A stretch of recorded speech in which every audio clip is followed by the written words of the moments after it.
Hi, I'm Carrie, and this is the NoMad Art Bus. I would have liked to have been a little bit more presentable for this video, but I've got the debut coming up for the Art Bus in a couple of weeks, and time is getting short, and I've got a lot to do, so I just figured I would stop for a minute, take a break, and tell you a little bit more about this project. I'm an artist, and I grew up in the Tampa Bay area. I moved to Chicago to go to art school, and wound up spending about 10 years there. And a few years ago, I felt that it was time for me to move back to the Tampa Bay area. So when I first got back here, I spent a year teaching art at a local elementary and middle school. But soon I realized that this wasn't the job for me.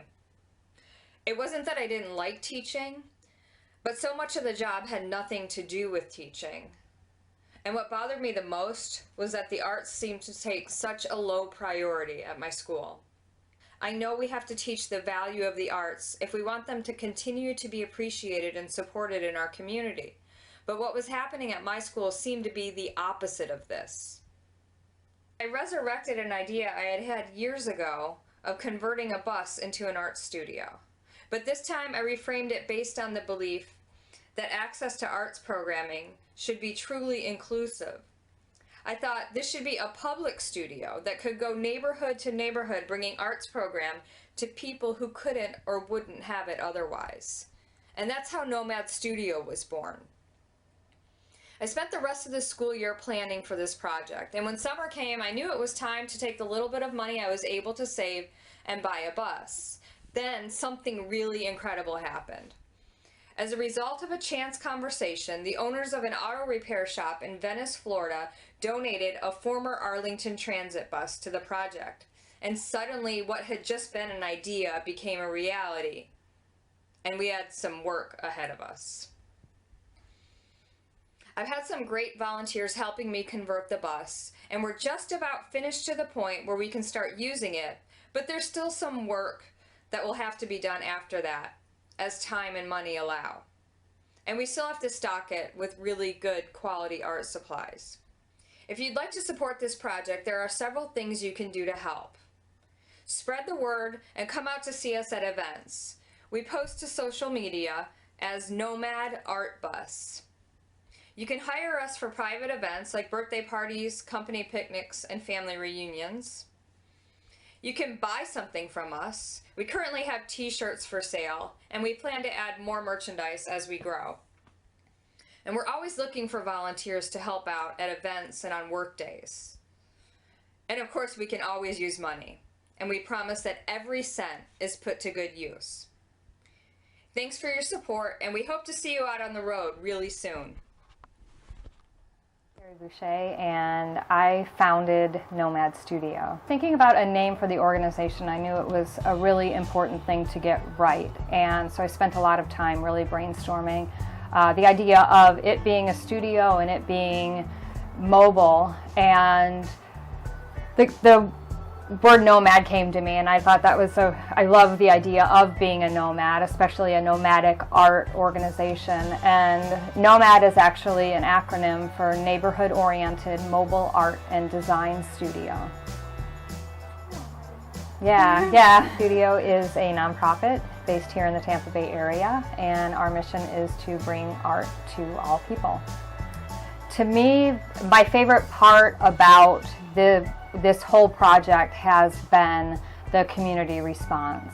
We still have a lot of work to do on the bus. We've got to replace the floors, put new ceilings in, do some wiring and electric work so that we can get our generator going and get electric lights on here so that we can have events during the evening and have air conditioning in the summertime.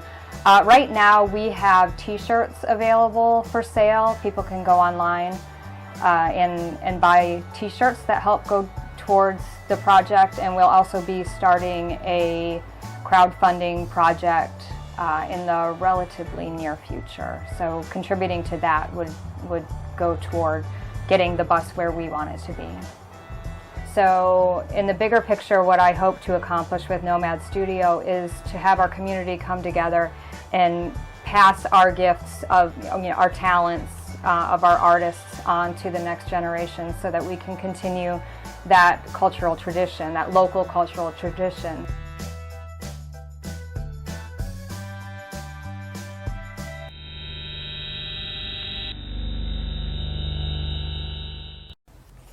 Thank you, Matthew.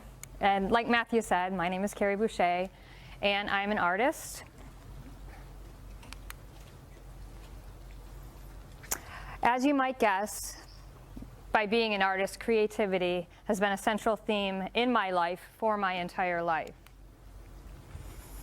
My work involves collecting a lot of tiny, unrelated objects and putting them together in a way that I hope looks as if they were always meant to be together.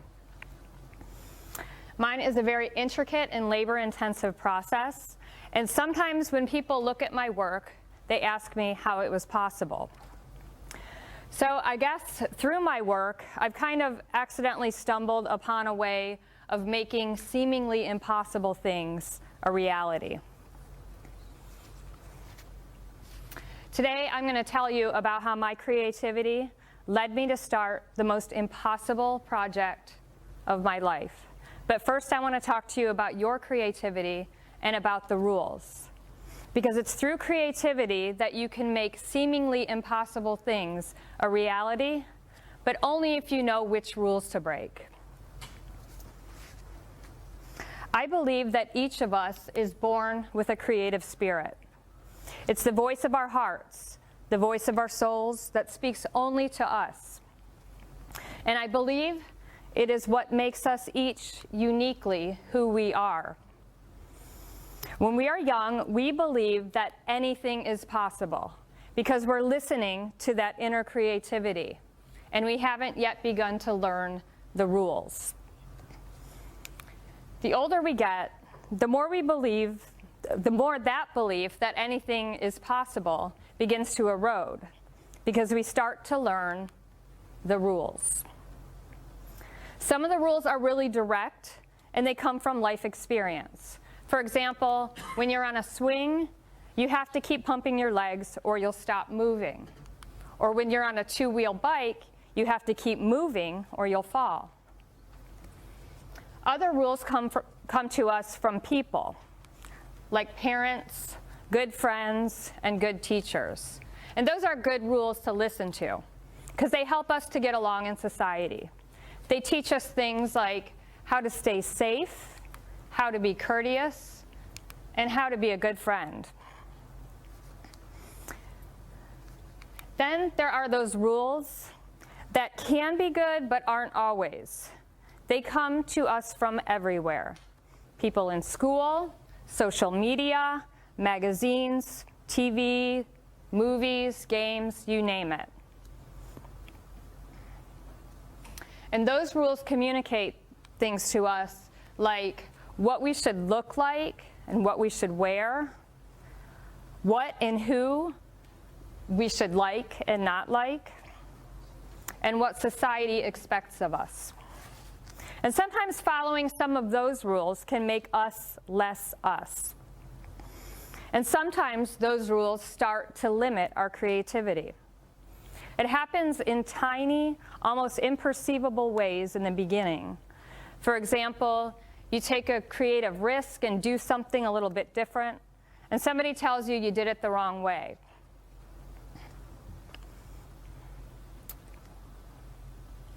Or worse, sometimes they don't say anything, but you see the criticism on their face. Later, when we start taking on a little bit more responsibility in life, we run into rules that start telling us things like what kinds of things others think are practical, and what kinds of ideas and projects people think are too big, too risky, and impossible. You know the rules. They're communicated to you every day, whether it's spoken or unspoken. Okay, now back to my most impossible project. A few years ago, I realized in horror that I had grown up. And in the process, I had just about stopped listening to my creativity. Sure, I was an artist and I was creating artwork, and anybody who looked at me probably thought that I was living a very creative life. But I knew I wasn't being as creative as I needed to be. My creative voice was just a whisper. I knew something had to change. I decided that I needed to find my way back to my creativity. And I wasn't exactly sure how I would do it, but I also knew that I had no choice but to do it. So around that same time, I read an article about some artists in London who were turning old retired subway cars into art studios. And something about that idea really inspired me. And it got me thinking about getting a group of artists together and converting retired school buses into art studios.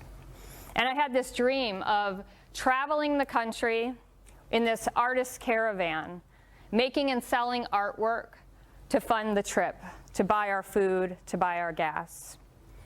And as awesome as that idea sounded to me, at the time, it also sounded too big, too risky, and impractical, because I was still listening to the rules. So I decided to put that idea in the back of my head and maybe save it for later.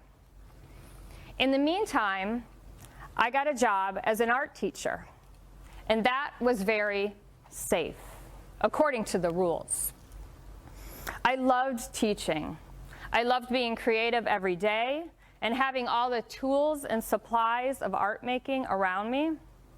I had so much fun with my students, and I found that the only time that they really didn't want to listen to me was at the end of art period when I told them it was time to clean up. They always wanted more art, and I always wished that I could give it to them. So there were a lot of things about being an art teacher that I really loved. But I didn't love the meetings. And I didn't love the fact that so many students were pulled out of art class because the administration thought that they could use a little more practice for FCAT. And that students were pulled out of art to go to gifted.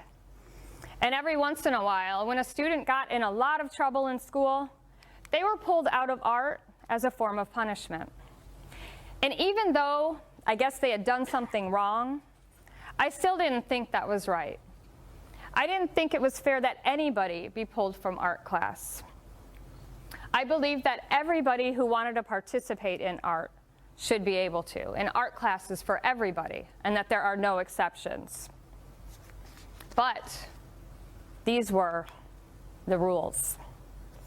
I wish that I could just teach my students outside of the school environment, where the school rules didn't apply. Then one day, in the midst of my frustration, an idea struck me. What if I took all of the pieces and the beliefs and the ideas that I had about art and about teaching, and I put them together? So I loved art, and I believed that anyone who wanted to participate in art should be able to do so. I loved encouraging people to nurture and think about their creativity.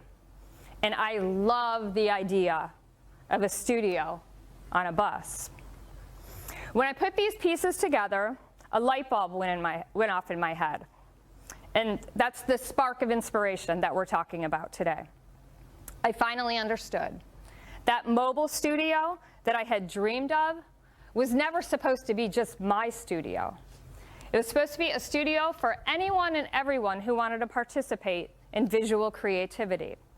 It was supposed to be a public studio that could go neighborhood to neighborhood and bring art to anyone who couldn't or wouldn't participate in art otherwise.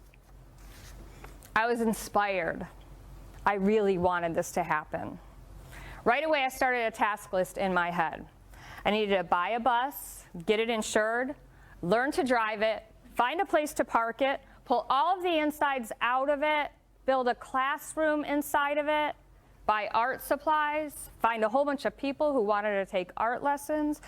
And then I thought, holy cow, this is getting really overwhelming. So almost as soon as I got the idea, I dismissed it. Because I was listening to my inner critic, telling me the rules. The inner critic convinced me that this idea was impossible. And if not impossible, very impractical. I didn't have much money to buy a bus. I had never driven a bus. I had never done a big conversion project before. And this list of I have nevers was going on, and that was it. The bus project was off the table. It wasn't going to happen. I put it to rest because I was following the it's too big, too risky, impossible rules. But something about it wouldn't leave me alone. I kept thinking about it. And soon I recognized what that was. It was my inner creativity. It kept calling to me. It was inspired, and it was determined to make this bus thing happen. And the more I thought about it, the more I knew that if I trusted my creativity, everything would be okay. It might not turn out exactly the way I planned, but I knew it would be okay to start following this path. So that's what I did. But just because I decided to follow the path didn't mean that instantly all of those obstacles disappeared. I still had an impossible project on my hands. The only difference was, now, despite knowing that it was impossible, I was going to do it anyway, which, according to the rules, makes me a little crazy. So, I wasn't ready to tell anybody about it yet. I wanted to really think it through before I started telling anybody. Because, well, if according to the rules I was going to be crazy, then I at least wanted the least little chance to also be successful. So I began making a plan, first in my head, and then on paper. I lived and breathed this project 24/7, and I so believed in it. Within a couple of weeks, I just couldn't keep it to myself anymore. And I decided to start telling a few really close friends to see what they had to say, to get a little feedback on my idea. And a funny thing happened when I started sharing my ideas. They didn't laugh at me, and they didn't tell me I was crazy. They actually got excited, really, really excited. And they said, yes, we need this, and you have to do this. And what surprised me the most was next, so many of them asked, what can I do to help?